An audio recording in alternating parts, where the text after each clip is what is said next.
Well, hello everybody and welcome to my seminar, masterclass on how to choose an opening repertoire. And it's something that a lot of people are quite interested in. Should I play this opening? Should I play that opening? You know, what do I do against such and such a thing? And I'm going to explain how various people have done it. It's a much more random and accidental thing than most people believe. You know, you may see an opening somewhere that you like, or you see a really good game that you like, and then you investigate it further. Then it occurs to you on the eve of a game that I'm going to play that. That was really good.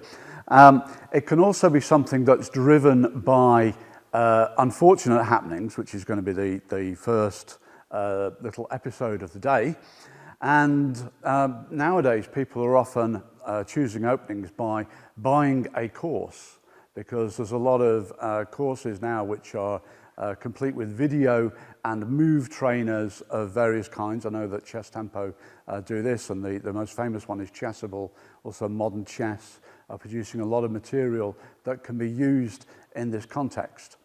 And I will show you also how I happened upon one of my positions, not exactly a favorite position, because I played it with both colors, but a position that attracted me particularly from the black side, and that I would later use in a number of games.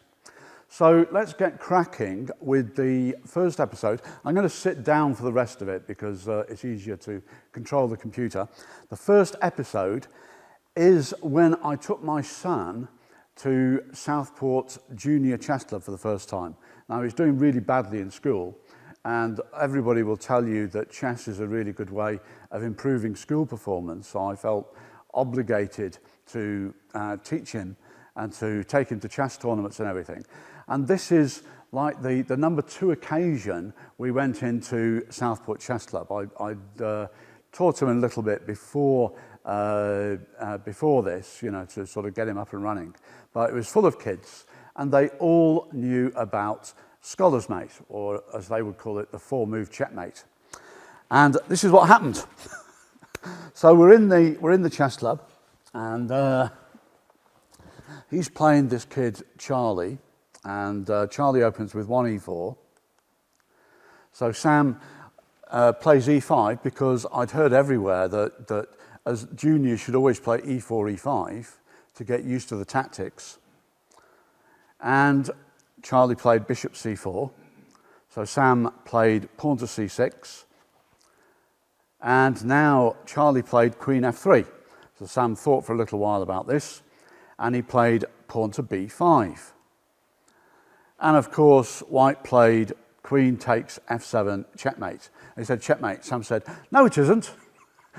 But it was. And this, I explained to him that, you know, you need to protect against these, but it didn't work that well because he wasn't naturally gifted at tactics. It's just something, you know, some players are really good at tactics early on, some aren't. I think it probably goes with mathematical ability. It's not the only ability you can use for chess. And it continued. He improved, but he was still getting checkmated on f7 now and then. And what would happen would be that he would come in after like 2 minutes into the parents' room. I don't know how many of you have experienced a parents' room, but they're not very pleasant places, I can tell you. Anyway, he would come into the parents' room and say, she played a sneaky move, Daddy. And that means he'd fallen again for the checkmate on f7. So this went on, and I still stuck by this wisdom that you've got to meet e4 with e5 if you're a kid. You must, right? It's mandatory. But eventually I thought, well, is that really true? What if, you know, you need that extra little bit of defense, and you know, you're vulnerable. You know, if you look at the position after e4, e5, there is no doubt at all that black's f7 square is vulnerable. So if it wasn't the 4-move checkmate, it would be the fried liver, because this was the second thing juniors in this area were taught. They were taught to do the fried liver attack. So that's e4, e5. knight f3, knight c6, bishop c4, still targeting f7, and now black, let's say, goes knight f6. This would be normal at junior level because they're taught to develop knights before bishops. And what else can you do at knight f6? And then white would go knight g5. So then the kid playing black would think, oh, no, he's going to play knight takes f7 and get a fork on my rook in the corner and the queen. I can't allow that. I've got to play pawn to d5. So they would play d5, and then white would take it. Black would take back, and then white sacrifices on f7. So this is pretty well known. I guess that most of you have seen this. And then king takes f7 is met by queen f3 check. Now the best move here is king e6. And the last thing I heard is this is just very messy. But most kids are told to get their king to safety and their king castled. So what would they do? Well, it looks kind of castled if I go to g8. And then you would probably get bishop takes their check, and then they're forced to take with the queen. Queen takes check. They're forced to put the bishop in the way, and then we've got queen takes e6 mate. So this is incredibly common in junior chess, or some variant thereof. And a lot of kids are falling for this, especially those who aren't that tactically gifted. So I had this problem. I'm a chess parent. I'm spending money hand over fist, taking my son to these little tournaments. You know, what am I going to do to stop him getting discouraged? Well, this is where I discovered that you can also play, even at junior level, you can play the Caro-Kann. And this goes e4, and now you go c6. And then if white brings his bishop out to c4, let's say, black can play d5. So now most kids would take, because they like to take, and then they would probably give a check, and then black can block it with bishop d7, and black gets a very good game. Right, this again is something that is likely to happen among sort of first stage juniors. They will do something like this with white. The amazing thing was, Sam's results, they skyrocketed after he started playing the Caro-Kann. It was unbelievable. You know, it was completely against conventional wisdom, but the Caro-Kann did the trick. And then later on, he would get some kind of middle game. The tactics would be slightly less dangerous because he's got a nice row of kingside pawns. And it was amazing. So his rating went from like being 80 in the old ECF grades to like 120, you know, in a very short space of time. And it was largely because he wasn't getting checkmated on f7. So what happened later on? So you get with the Caro-Kann some pawn structures. And one of the typical ones goes like this: knight f6, bishop d3, you go maybe bishop g4, castles e6, bishop f4, bishop d6, takes, queen takes, knight bd2, castles. And there's quite a famous plan in this position known as the minority attack, which black will implement by, well, let's say white puts a rook here or something, and black then plays rook b8. And we'll have white do, we'll have him do h3, bishop here, knight f1. This is just a random example. And now black can play b5, and his idea is to go b4 and attack white's queenside pawns. And it's quite an effective plan, especially when you're playing against kids who don't like to be tied down to a weak c-pawn. Let's just have a few more moves on the board here. Takes, takes. We'll have rook b1. Very random example now, b4. Then we'll have one more move for white. Let's say he goes here and black takes there. And then suddenly white finds himself tied down to these weak pawns. There's no tactics, nothing on F7, but just a positional game. Now, I became convinced that for many kids, then it's better for them to actually start out with something solid and to avoid the problems with F7 early on. It's not conventional wisdom at all, but it can be a route whereby they don't get too discouraged by just getting smashed in every single game, right? Because that can be a real problem. You know, if you're taking your kid to a tournament and he loses in 4 moves, then seven moves or 8 moves, they get fed up and they want to do something else. So I do think that you have to be flexible before prescribing E4, E5 always. Now, what this led to was, first of all, he liked the Caro-Kann and he was doing very well with it. And then I explained to him that you can get this with white. He was playing E4 at the time. As soon as he got some minority attacks in, then he would play this with white as well. We'd use this move order. Sorry, that's knight F3, knight here, pawn here, pawn here, takes, takes. This is what Keith Arkle does with white as well, by the way. Knight here, bishop here, bishop here. We'll have black castle, white goes here, here, here, here, here, rook e8. I had this in my game yesterday, by the way. Castles, knight f8. And now the most direct way to play for a minority attack would be to take this knight and then play b4. And again, when you get b5 in, which is going to happen against people that don't know that much, then you're going to get a weak pawn on c6 to attack, and not the same tactics that you have with open games. The results are better, and then the kid concerned, in this case my son, will stay in chess for longer, because it's people don't get good at chess by playing for like a year and then quitting.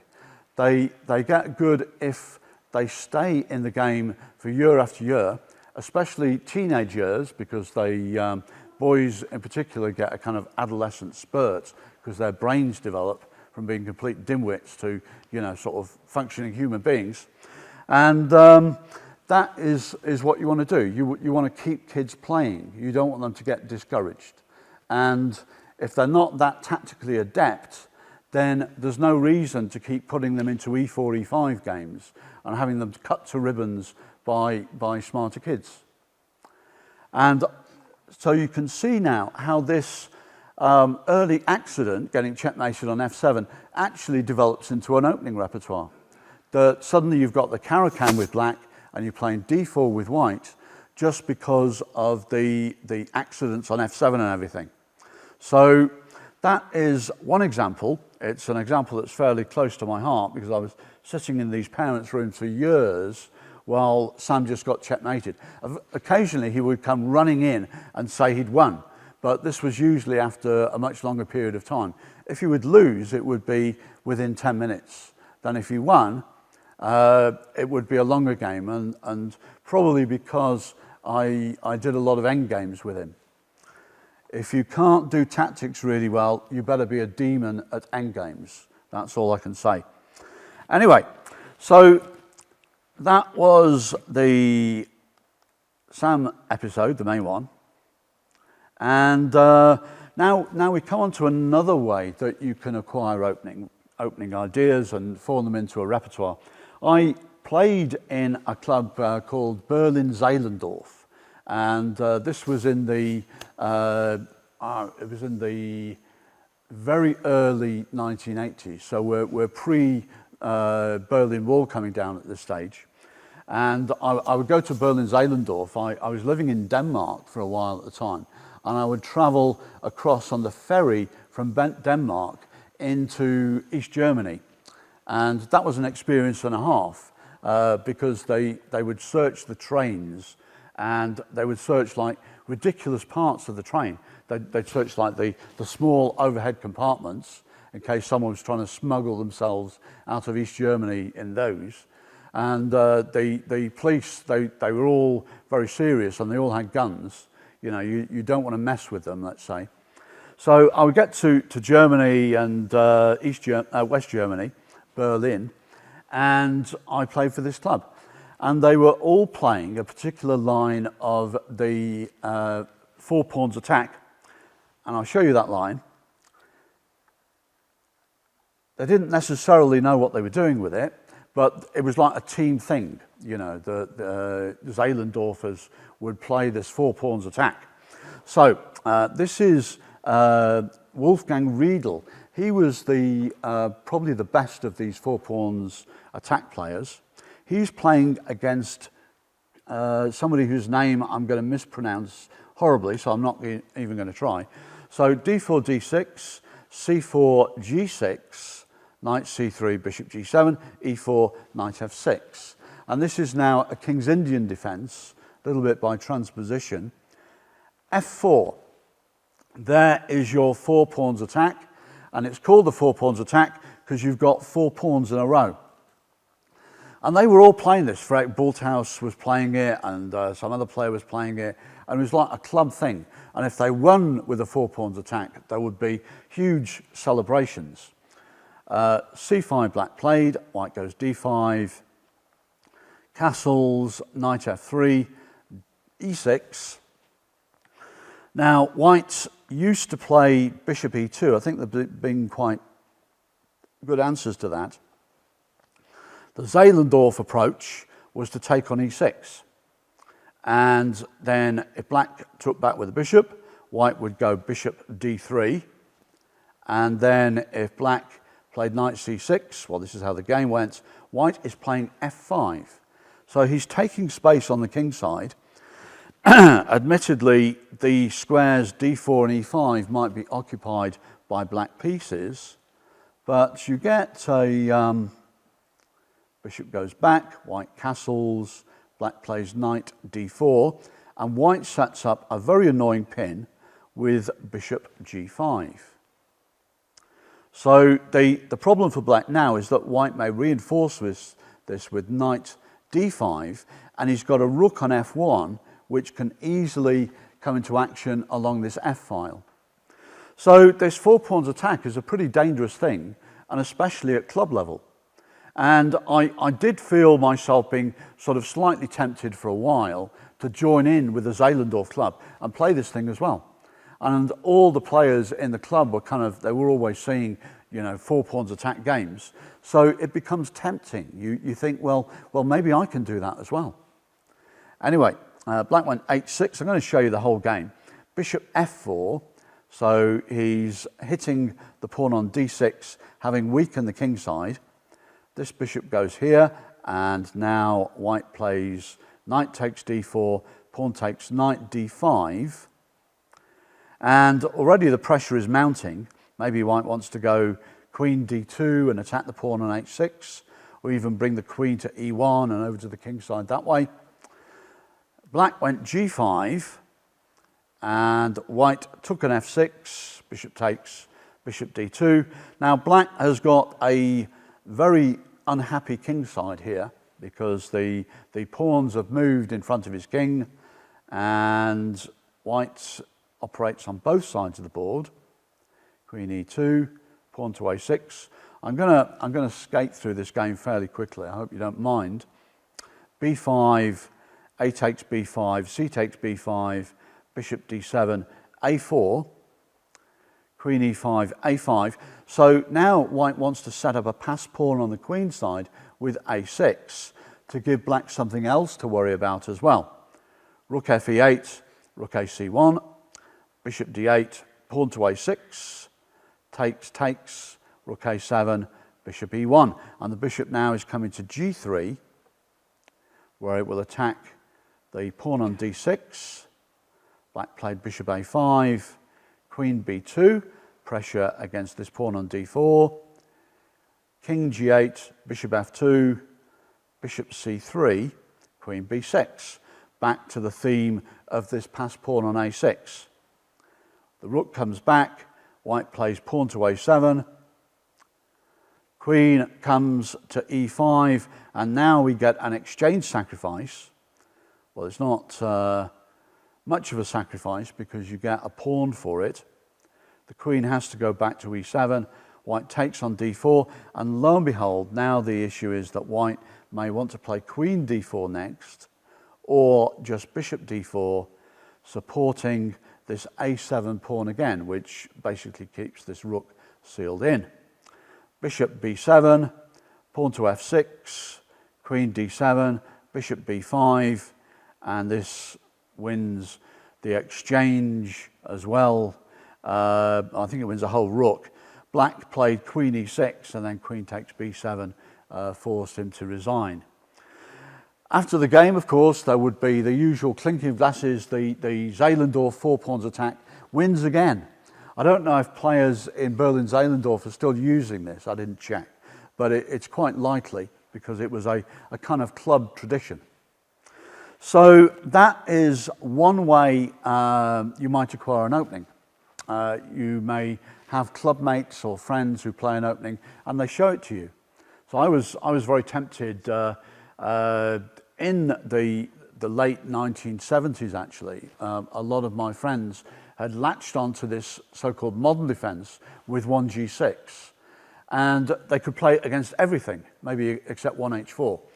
And I thought, well, this is really cool. I don't need a separate defense against 1d4 and 1e4 and 1c4 and 1f4. I can just go g6. And so that's what I did. And I was doing it long after they'd sensibly given up. I was doing it like into the 1990s. I'm going to show you a game. It was one of my GM norms where I played the modern defense after I'd given it up. But I wanted something extremely risky and double-edged because I needed to win my game. So I used it then. So that's the suggestion of friends or club mates. And now I'm going to show you something else. Sometimes you get coaches who will teach the kids in their charge to play all of their own openings. And one of the openings which is quite famous for this is the Sicilian Dragon. So if you've got a coach who likes the Sicilian Dragon, you can be assured that all the kids that they teach will also play the Sicilian Dragon, and probably something aggressive with white as well. Maybe they'll play the Moro Gambit, so you can get a lot of Moro Gambit players. And one of the kids that I knew who was coached quite heavily as a junior was Nigel Short. And Nigel Short he was born in Atherton, which is a kind of it's a small, not very wealthy place near Bolton, which is also not very wealthy. But they had a very good chess club there, and there was a coach called Mike Conroy, who was a very keen correspondence chess player. But this, bear in mind, this was in the 1970s, before computers had invaded correspondence chess. Anyway, Mike Conroy, he played the French defense with black. He played the Moro Gambit with white. He also played the center attack in the Rye-Lopez, and he played the Leningrad Dutch. And several of these choices found their way into the very young Nigel Short's repertoire, as you might expect. Now, I'm going to show you a couple of Nigel Short games. So this is like way back when. So he's 4 years younger than me, Nigel Short. So this means now, I figure he's like 60. And this was in 1976 in Dublin. So at this moment, he would have been something like 12.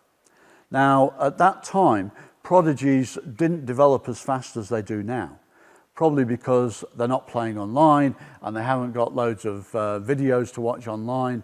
So it was quite hard for them to assimilate information. So they would do it over a long period of time. The prime period for a grandmaster, if you'll believe this, at that time was believed to be between 35 and 45, not between, say, 16 and 21. Because it took so long to assimilate the necessary information. You would be sort of schlepping off to Eastern Europe to play in tournaments to get the experience. And wow, did those Eastern European